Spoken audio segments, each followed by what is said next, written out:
we were trying to figure out a wrestling name for me.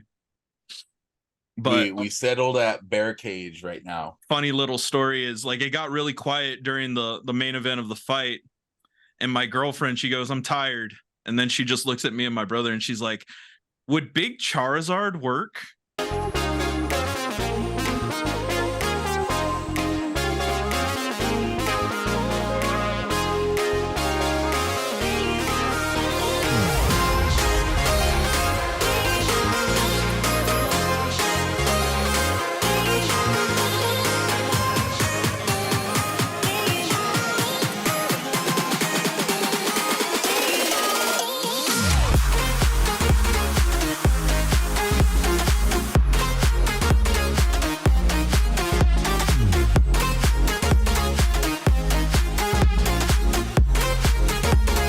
Ladies and gentlemen, welcome to this episode of Downtime in the Ring.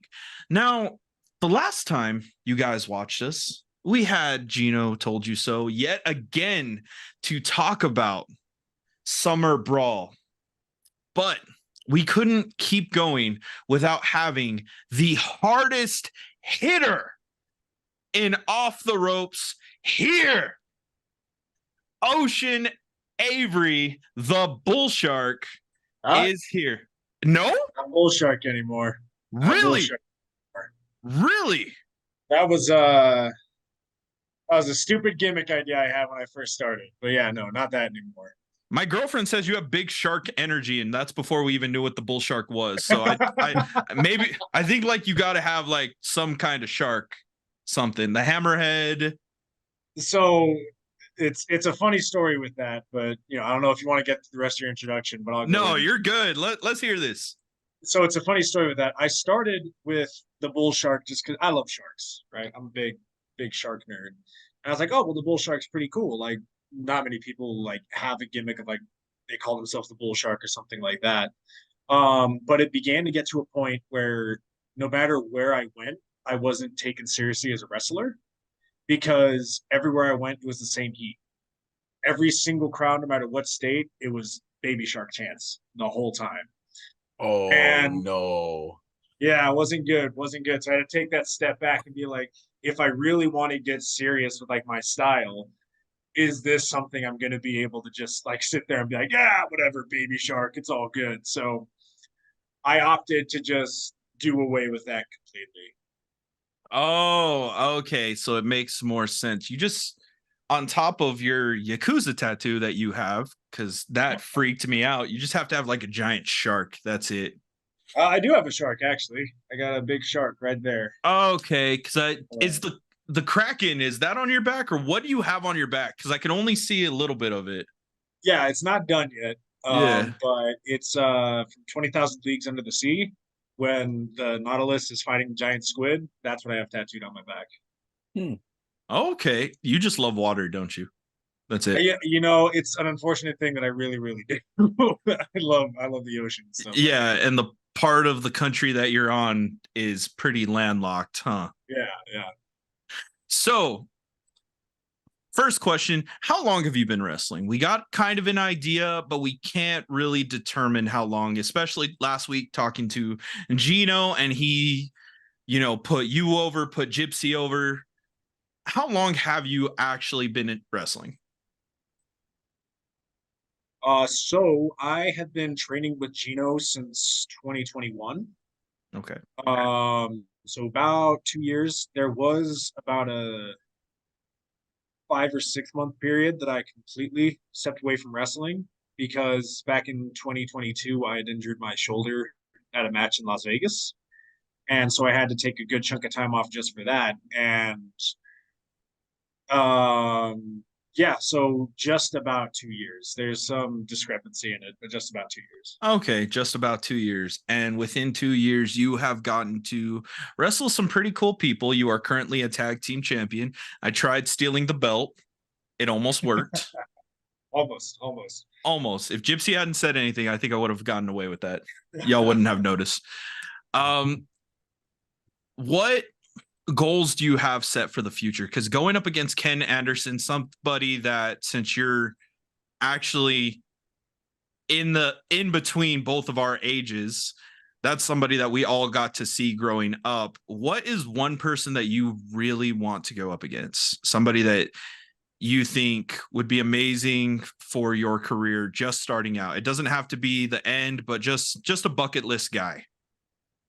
I'll give you two answers. I'll give you my probably never going to happen answer, and then my more likely to happen Okay. answer.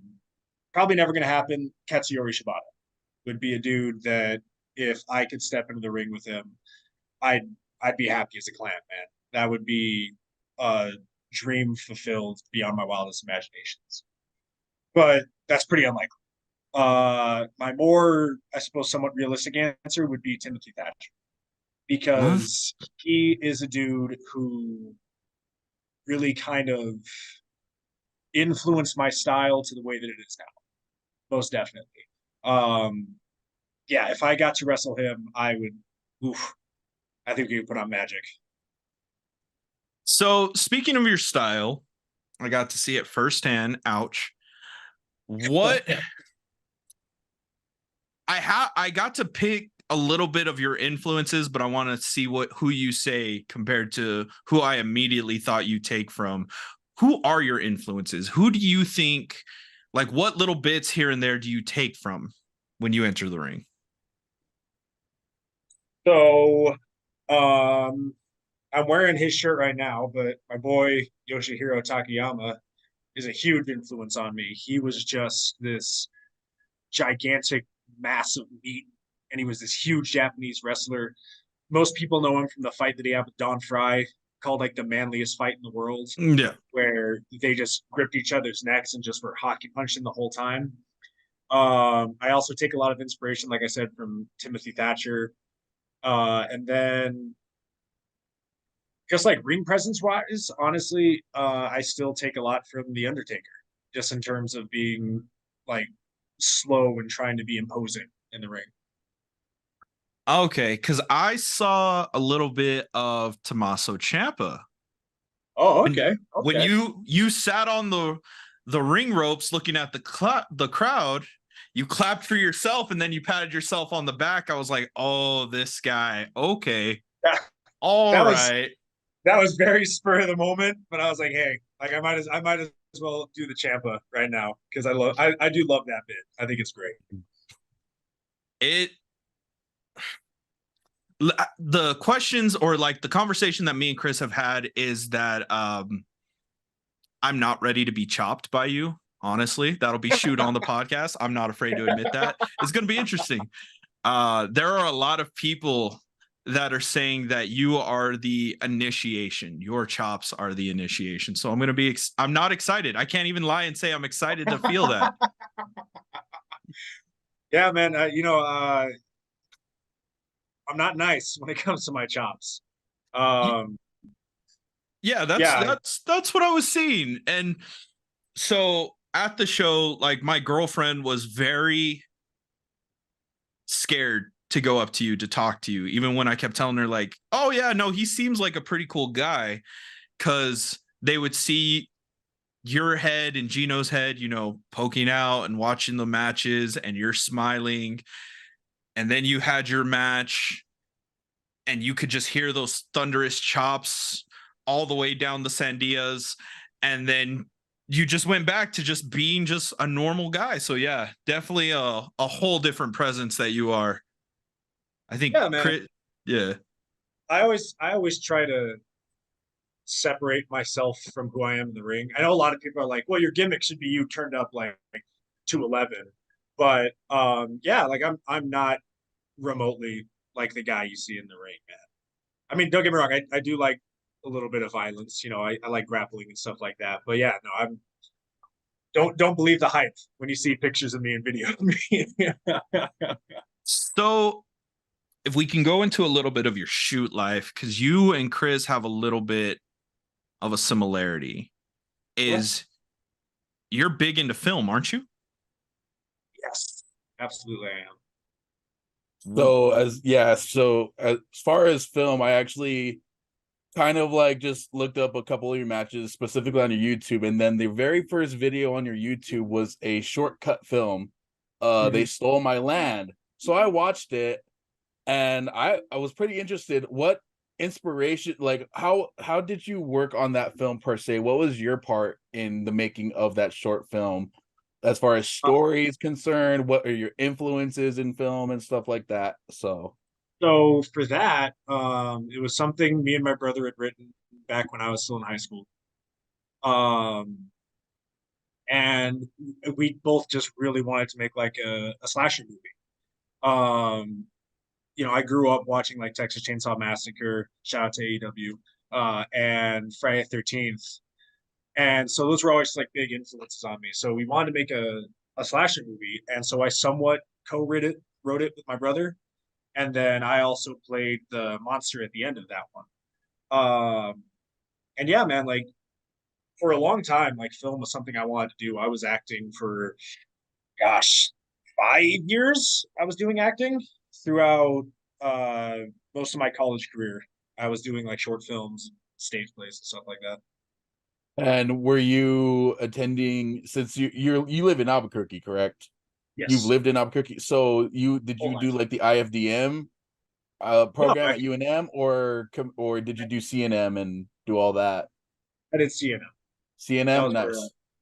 yeah. So we were both still in high school, and my brother was very good friends with, oh gosh, I can't remember his name. Jim Grubb, that was his name. And he was like, yeah, like we'll bring this script to like the cinema course at CNM, and we'll get this movie made. And so that was sort of how I made my first short film. Oh, I see. I see. Yeah, because like I attended UNM under the IFDM program, side liberal arts and stuff, and I took a lot of film theory classes, so I understand that, like learning certain directors and going into certain themes and stuff, and we had to like build films, be on sets, cinematography. So when I saw that you did like short films and stuff and you're a film nerd, I was like, oh, that's cool. I'll totally get into that, i.e. the Yeah. Evil Dead poster Oh yeah. and the Godzilla poster. So is like, what's your specific genre that you'd say that you like, or that you tend to lean into as far as uh like your likes or stuff like that? Horror. Absolutely horror. Horror. Uh, you can't see it, but I got an old poster for real obscure horror movie called Astro Zombies up on this wall. I got The Thing. I got Creature from the Black Lagoon. Oh, I'm a nice. I'm a big horror guy, man. I don't know what it was as a kid. Just I think it was when I first saw Godzilla. Genuinely, from I can't remember a time in my life where I wasn't watching Godzilla. So since then, Nice. monsters and horror have always just been a part of my life. Nice. And you translate the big kaiju monster imposing personality in your wrestling work too. And I watched a couple of your matches. I don't want to get chopped either. I'm sorry. Uh nope. Donovan has this thing where he wants every wrestler to chop me as we interview them, and I don't like it. I'm petitioning Hey to not man, get it done. trust me, Uh, I'll brother you, brother. Don't uh, worry. uh, uh, I, So I I think if I could just go off on a yeah. tangent real quick, what makes mine worse is I'm inspired by like the way Kenta Kobashi used to chop, where I don't use just my hand, but I use all of this to chop across someone. Ow. I can Okay. see it, yeah, because I see that Kenta Kobashi. When you said like Shibata and all that stuff, I was like, oh well, yeah. I can also see Kobashi. I dabbled in a little New Japan myself, but I was a big WWE kid, so like Kobashi is one of the pillars of heaven, man. Like, gotta watch him, gotta watch him. Absolutely. So, that catch style is unique. It's like, yeah, you got your high flyers, you got your powerhouses, but that catch style is just such an art form that brings it back, and I love it. I My think it's a chest is gonna style. look like hamburger meat. Hey, I still have pictures from my first time I got chopped at OTR, and my chest was destroyed. It was Ugh. demolished. But yeah, no, I mean, like I listened to Gino's episode last night while I was doing some studying, and like it really is just initiation. You know, there's the big thing about this business and this, I still call it a sport, is that it does take a lot of mental toughness. Because when you take a bump, it's equivalent to basically getting in a 35-mile-per-hour rear-ending accident, and you're doing that 20 to 30 times in a match. You know, you have to have that physical and that mental toughness to be able to do this. Yeah. Ricky, when I was working security with Ricky, I showed him the initiation day when I was training with that school in Lubbock. And it didn't phase him what my chest looked like then, which only makes me wonder what y'all's initiation looks like. I know it's short and that's how it's always going to be. And after that, I'll feel more like one of y'all. But I was very surprised because normally when I show everybody the picture, they're like, "Oh my God, it's horrible." And he was like, "Oh yeah, no, that's just normal." I was like, "Okay, all right, You know, interesting." I know you guys have been putting over my chop, but honestly, the guy who I'm more scared to get chopped by is Tomas, because that dude is a skin splitter. Like mine will hurt, but his'll get you a little bit of blood going. Oh, oh, that's gonna be He's a fun. hard chopper. He is a hard chopper. No, Oh, that's gonna be fun. no. That's gonna be interesting. You wouldn't know it from looking at his physique, but that dude's got some hands on him. Oh Jesus. Oh no. So, with your love of film, has there ever been a point where you've wanted to produce your own cinematic match or anything like that? Something that you could put online, something that you could show your other side of wrestling, anything like that? Not so much cinematic matches, but I've definitely had the desire to do vignettes, 100%. Because I have all these different like ideas that are hard to express in a 10 to 15 minute match.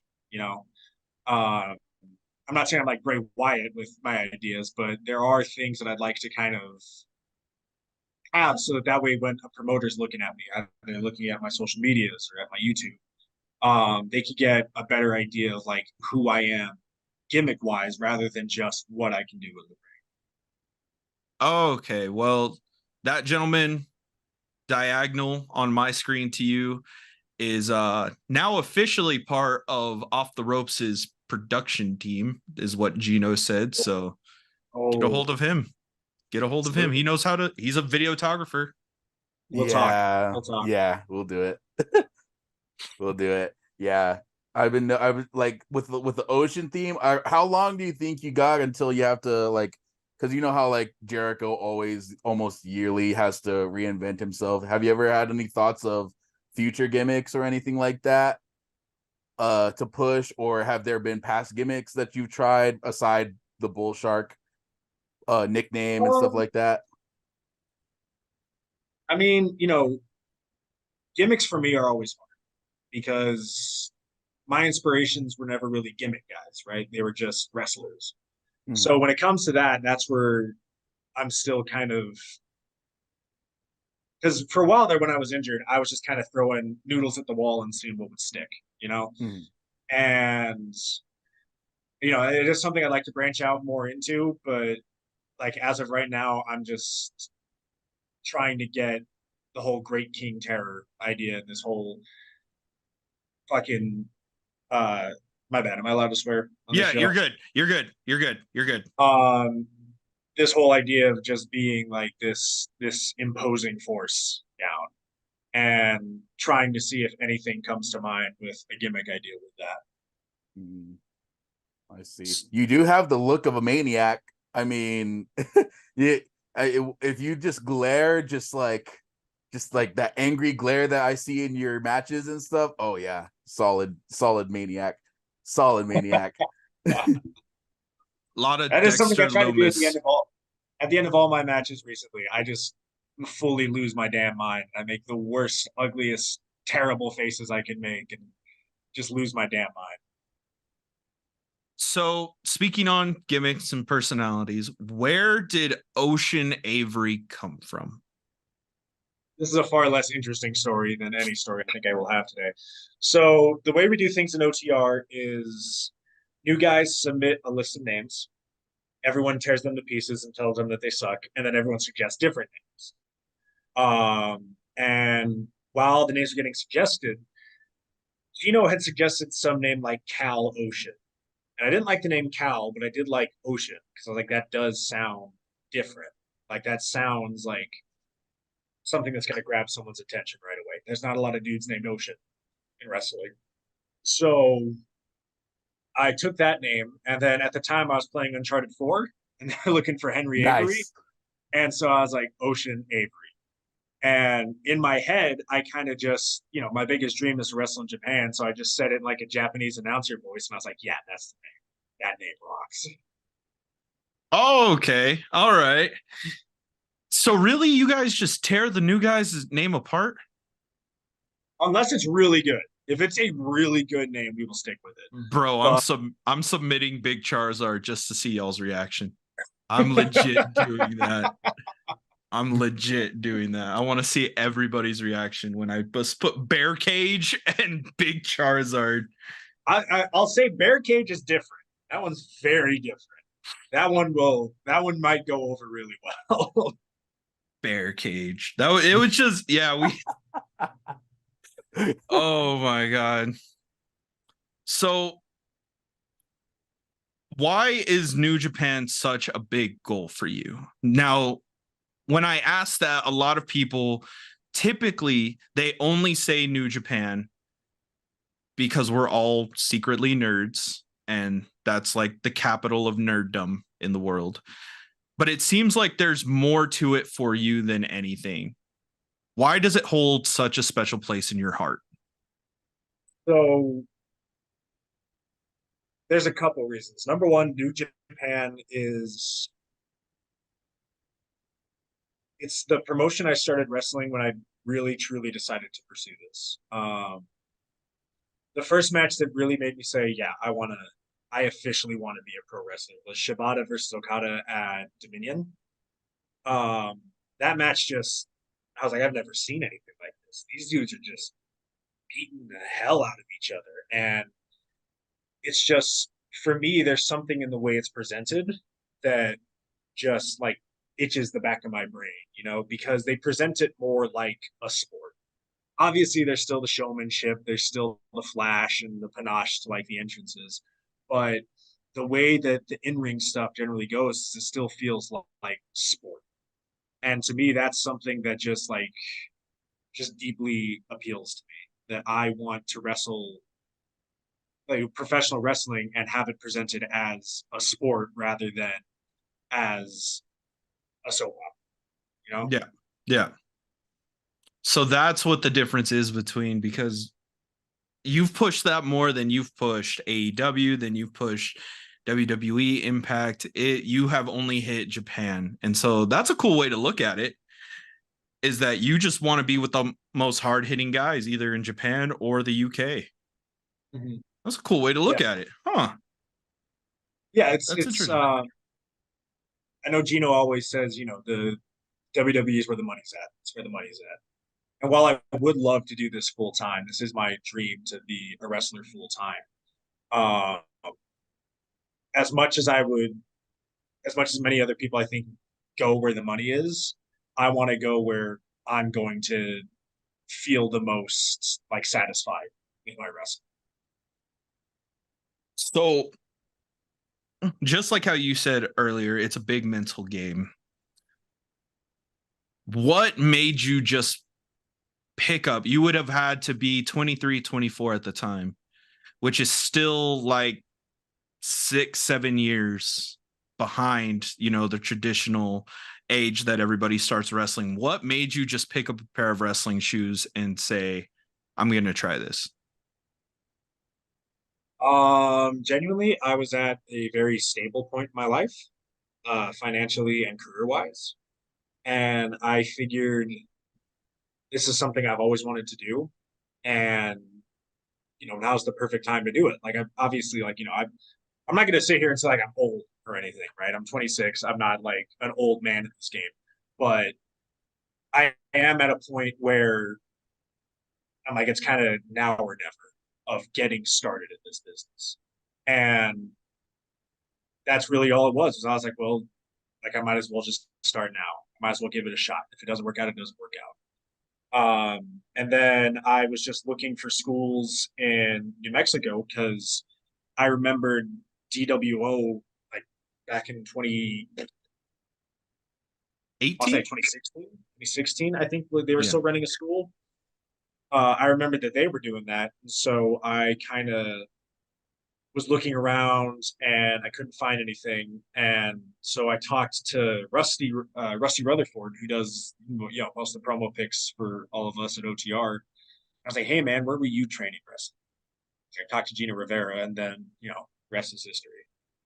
Oh, okay. DW. Oh God. That sounds like a dream, dude. That's where I looked before I started it at Rampage. Was I asked them, like, how can I get started, this, that, and the other. God damn, that makes me feel old, dude. Because 20, yeah, that's Yeah, been 6-7 years already. Shit, man. yeah, yeah. So from your point of view, where do you see Off the Ropes being in like 5 years? Honestly, after the amount of clout and everything that happened with the first show. My genuine hope, and I've talked to Gino about this a lot, is that eventually we'll be able to have a facility, like an actual separate place to train. And it'll become a reputable school. It'll become one of those places that when people are talking about different wrestling schools, it's brought up in almost every conversation. That's my biggest hope. And I could see us doing it. Absolutely I could. Because when I first started training there, it was me and 5 other people. And now we are stacked to almost 20 people training. And the reputation is already growing of us being a good school, a school where you come to learn to be a proper pro wrestler, where you learn the style that you want to wrestle. And I hope that in 5 years, we're that kind of school that people from around the country want to come to. How does it feel being a quote unquote, like being one of the pillars of that? How does it feel? Ooh, that was nice. That was nice. That made me feel good. It's cool, man. It's really cool.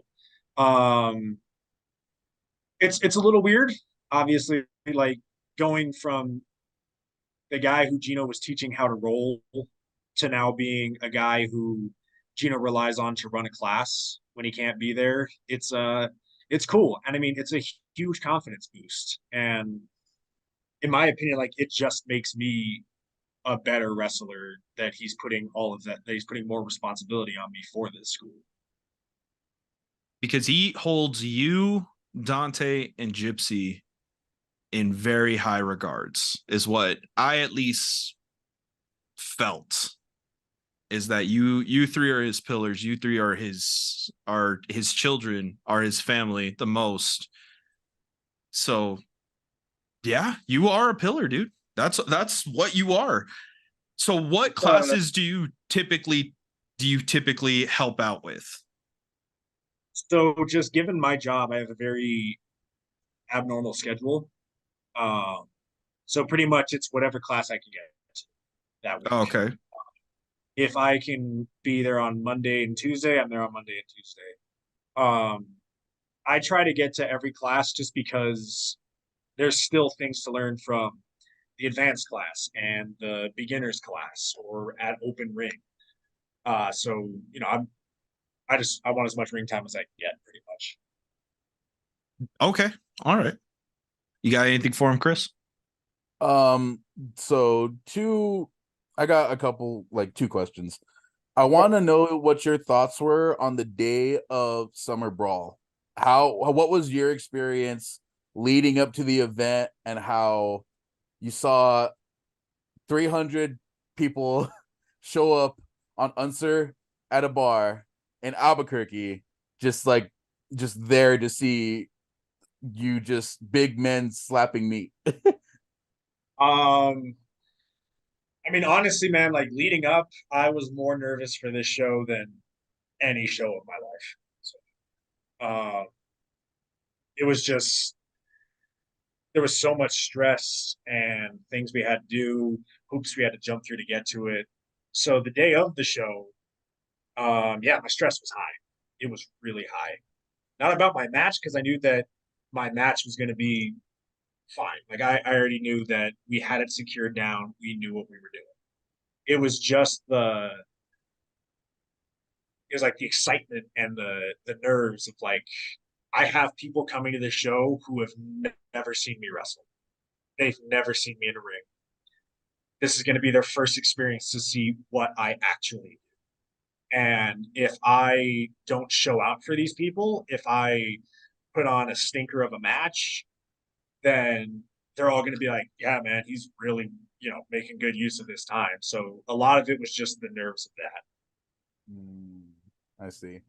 And last question, so if you had to choose, what's your craziest road story and what's your craziest Gino road story? Oh God, you had to throw the Gino one in there because I was already giving my craziest road story. So I'll do the Gino one first, I guess. We were driving to Lubbock, Texas for SCP. This was a couple months after I'd come back.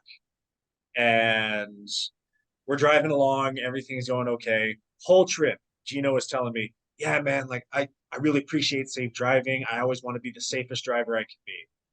Well, we miss our exit going into Lubbock.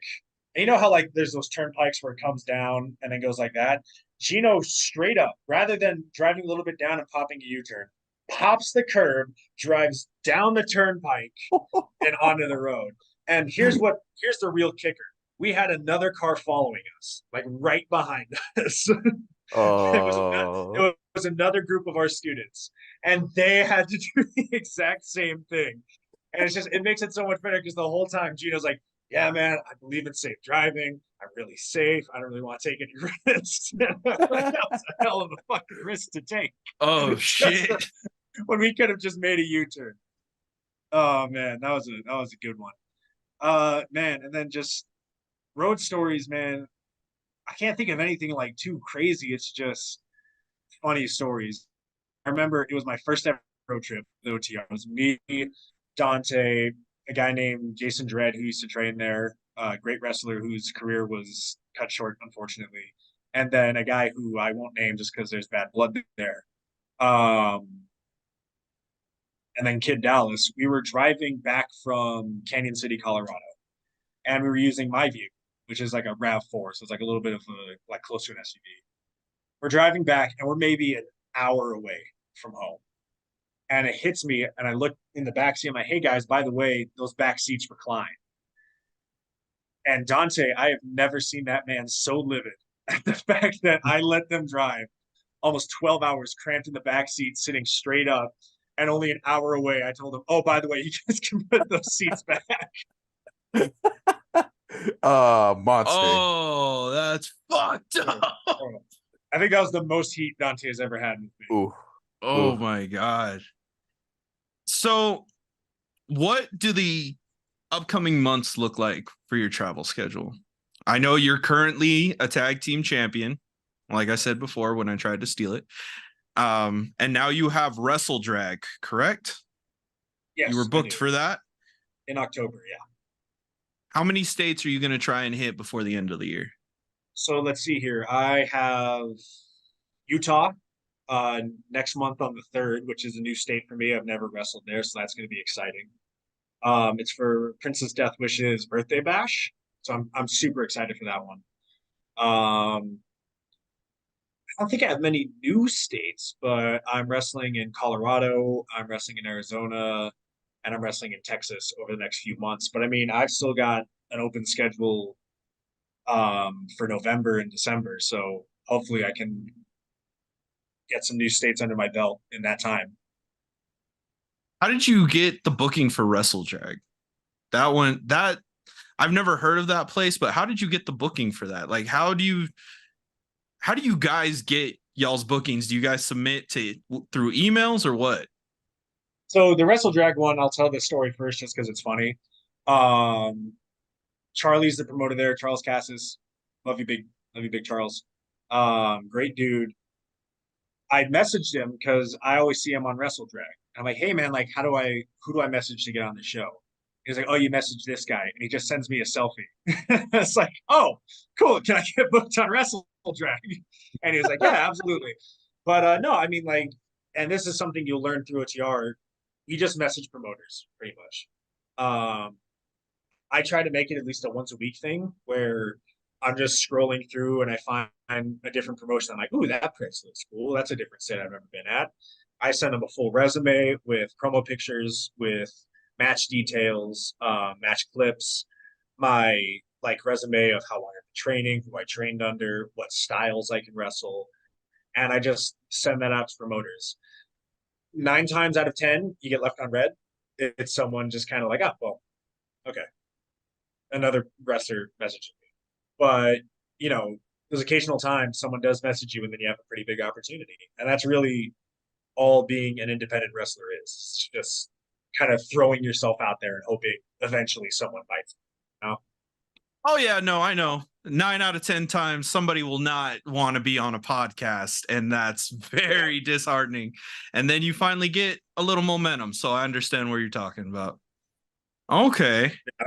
I've been trying to get it with AWF, and I sent the guy a message, and then he left me on red, and I was like, that's hurtful. But you know, so that's the worst thing that's going to happen is they're just going to leave me on red. Yeah, that's it. I'll have to try somewhere else. Well, if you are trying to get booked in Kentucky or California, we got to hook up. I absolutely am. Send me the details, brother. I will. We've made a couple of friends through this show. That's why I'm so excited to get back into wrestling with all these friends that we've made. What is your biggest fear now that you're trying to put more and more into wrestling? It can't be that you're hurt because you already were. But what keeps you up at night through this? You want to know the God's honest truth, man? Yeah. Nothing. Really? There's at this point, there's nothing that's really like unnerving to me. And it's just because I kind of have this approach of if I give this my everything, if I put 100% effort in and it doesn't work, I still put all that effort and I still gave it. Like there's just nothing that I'm really like concerned about. Even if in 15 years I'm still wrestling the same places and I never really branch out, you know, I can still look back on that and say, man, I was a pro wrestler. Like that's all I wanted to do when I was a little kid, and I did it. So no, there's really not much like fear for me on that front. So one thing, and I don't know if y'all's rules about it, because I know that Gino was there at Mania last year. Right. Are you going to try and get booked during Mania week? Yeah, actually. So I have a big, like another big dream of mine is to compete on Josh Barnett's Bloodsport. And that's normally on WrestleMania weekends. And yeah, my dream at that point is like I would love to get booked on that.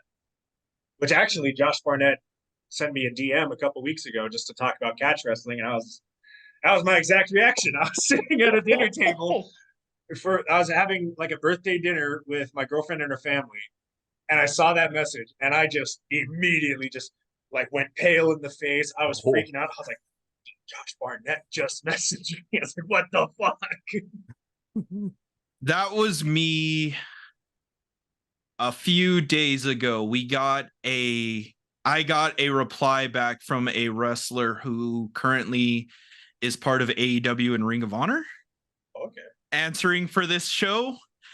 And I acted like a little kid. And my girlfriend was like, what's wrong? And I was like, so I can imagine that's probably what you were acting like. It's like, yeah. Oh yeah, 100%. I was like, because I literally like just a couple days been talking about that. I was watching Bloodsport, and I was like, man, like I'd love to fucking get on that. Like, gotta figure out how to do it. And then just out of nowhere, Josh Barnett messaged me. and more or less told me that like if I can show him that I'm a good shooter, then I can get on the list. Okay, I will let you use me as a rag doll so that you can get onto. I mean, that'd be kind of cool. You'd have to come back and tell us how it was after I'm trying to heal. But I will let you 100%, man. I can take a lot of hits. I'm a big boy, dude. To get you on the blood sport, oh, dude, that would be amazing. Yeah, man. Yeah, yeah. I'm hopefully in the next few months going to be starting up with some jiu-jitsu schools and being able to actually like get to work on that front. And it's not just for blood sport, but that's also just to improve what I can do in the ring in general, to be able to just separate myself from some of the guys. So, did you compete when you were younger at any sports like Greco? Because that's what I did. That's kind of helped me flexibility wise for all of this. But did you compete in anything or no? I played football my last year of high school, and that was it. Otherwise, I was never an athlete. I never did anything like that. Grappling kind of just came to me after I actually started pro wrestling, was when grappling really became something that I found out like, wow, I really love this. It's something that's really cool. And I mean, I work it, but obviously, like, I still do drills at class and stuff like that. So my shooting has improved, and it does help. When new guys like you come around and we have our shoot days, um, to just kind of be able to get that motion and that feeling down. But yeah, no, otherwise, like I was not an athletic kid whatsoever. You can shoot on me. You could double leg me. I'm gonna get out of it. I'm 100%. Y'all ain't got no idea. Yeah. And then you probably growl, and I'm gonna freak the fuck out. I'm gonna be 100% honest. But so were you like a linebacker, defensive end? What were you? Because you are too big to be other than a tight end. I was a defensive end. Okay. Yeah, Yeah. you are built like a fridge, dude. So there's no way. If you said receiver, I wouldn't have believed it 100%. There's no way. Yeah, man. Yeah, I was a defensive end for about a year, and I mean, the funniest part is I joined the football team just because I was in a weightlifting class in high school, and the coach was like, "Hey, man, like you're a pretty big guy. You want to play football?" And I was like, "Sure, I guess." And he was like, "Cool. We have like weightlifting in the morning." I was like, "Perfect. I can lift weights in the morning." And that was the whole reason why I just wanted to lift weights. Shit. Okay. So the reason why I always ask everybody that I interview the WrestleMania week question is because the first time I got to interview Brooke Havoc was just the light in her eyes, talking about having to wrestle constantly, one or two shows every day leading up. Do you think that your body could go through that and you'd be perfectly fine? And that's a real question for anybody is, do you have complete faith in yourself that you can do that for 7 days straight? I absolutely do. Yeah, I don't want to like inflate my ego too much here, but I'm a little bit tough. So I think and especially just given kind of what that week means and how hot the crowds are going to be no matter where you go on that week. Yeah, I absolutely think that's something I could manage. It would hurt. It would hurt, but I think I can manage it. That was our goal for the podcast. And then WWE decided to not tell anybody about the 2-day pre-sale tickets. We're still spiteful about that. Yeah. Because Chris didn't let it. Chris texted me and he was like, "Hey, no go." And I was sitting in my office crying at work because I was like, son of a bitch. But I'll just be y'all's roadie for that week if I can. I'll just be the roadie if you guys go to Mania week. The big thing that's going to be expected of you when you start is just to be a roadie for us for just shows, hopping in the car, helping us drive and stuff like that. Cause, most of the time we drive back the same night for most shows. And I've tried to do it by myself before and it's a pain in the ass. And I love having other people. And I think that's really where the camaraderie starts in wrestling. Being in the ring with someone constantly is super cool, but actually being on the road and getting to know people is where you really develop that bond. You got to keep that Liquid Death. Please, Liquid Death, sponsor me. I love it. You just want to have liquid death on your tights? Fuck yeah, I do. That'd be sick. Oh man, you're gonna pull a WWE and just have a bunch of sponsorships all over you. You're gonna look like a NASCAR. Get a Jimmy John's logo like Brock Lesnar. Oh my god. Nah, get a Twisters logo. Yeah, there you go. Get a Twisters logo. I think I'm gonna aim for a Blake's. Oh, Do it, spite Gino.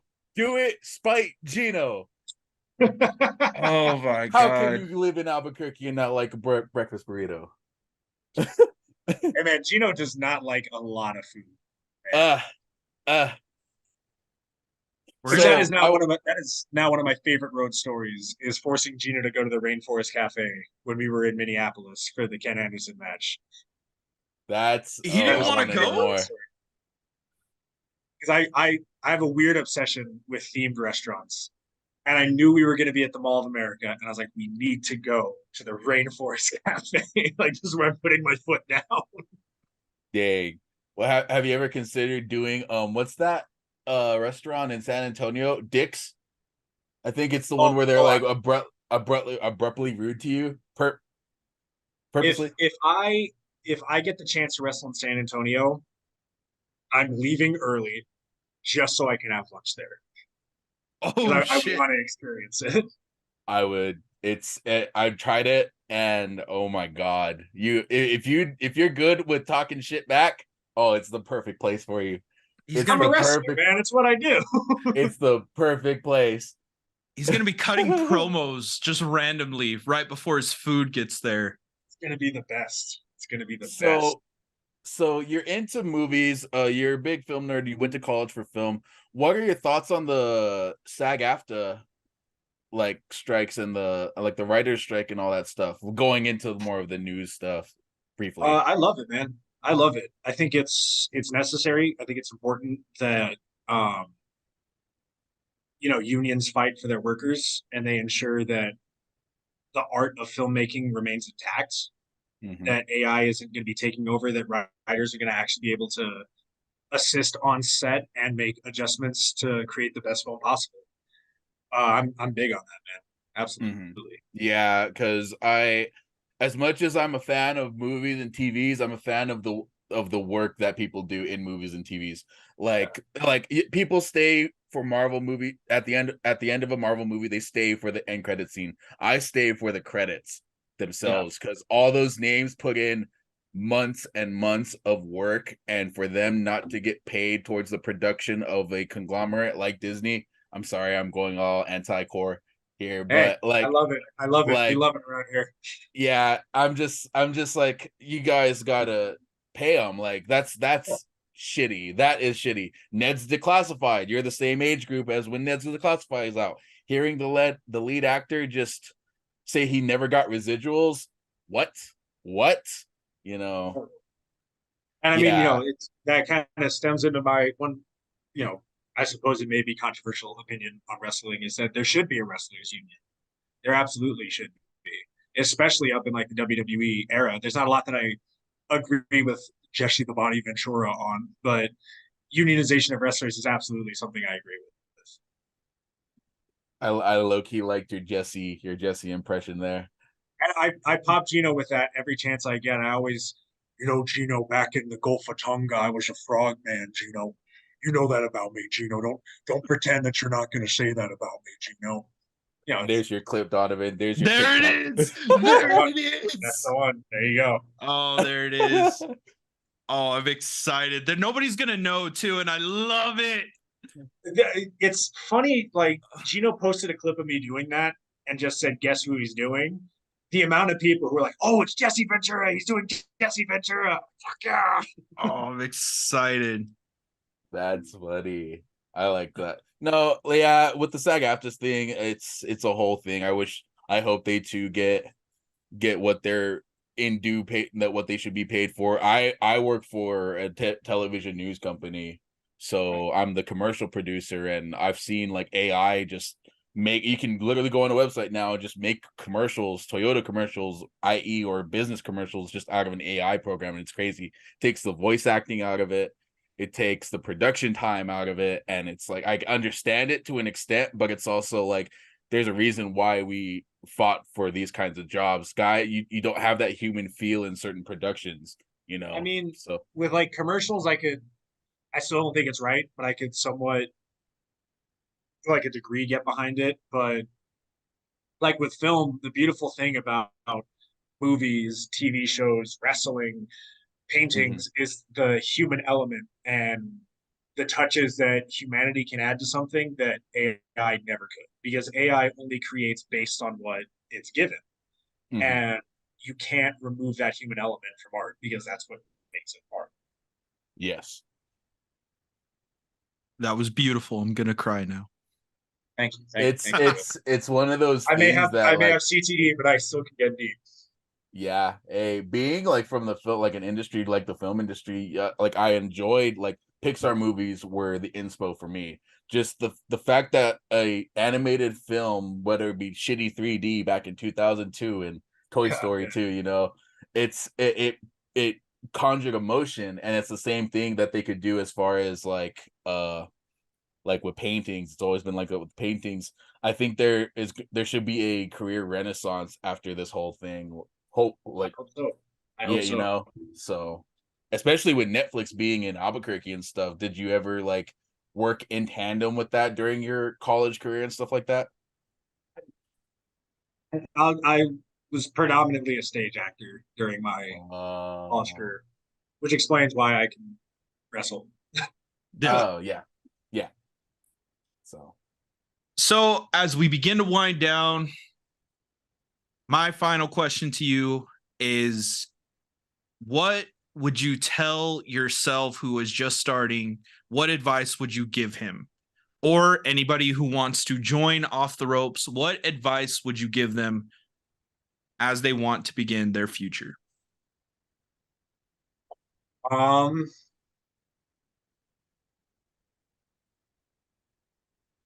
Learn to let go of bad matches. You're gonna mess up. You're gonna have stinkers. You're gonna go out there and look terrible, but you can't let that hold you back from chasing this dream. Because that's one of the big reasons why I initially left, was I would get so hung up on bad matches. But now I'm like, if I go out there and have a stinker, okay, I sucked. I wasn't feeling it that night. Time to go on to the next one. It's like what Gino always says, what's next? Okay. Any final thoughts, Chris? no. I don't have any final thoughts now. Okay. All right. Well, thank you, Big Shark Energy Ocean Avery, for coming on. Hopefully, this won't be the last time that we have you on. Hopefully, you'll have more new adventures and more new road stories to tell us. Where can everybody get a hold of you? So my Facebook is Oceano Avery because Facebook does not recognize Ocean as a real name. My Instagram is the Oceano Avery. I'm also on Threads under the same as my Instagram, and then otherwise that is all my social media. You can also send me a messenger pigeon or give me smoke signals, and I may well respond. No Twitter? No Twitter. No, I can't stand Twitter. Well, X now. X now. You're not posting on X? I'm not. I'm not. I tried it one time, and there was just too much stuff on there that made me angry, so I can't do Twitter. Fair enough. All right, ladies and gentlemen, I hope you guys enjoyed this episode. You guys can look at all of his socials and the link to Off the Ropes in the description below, and we'll see you in the next video.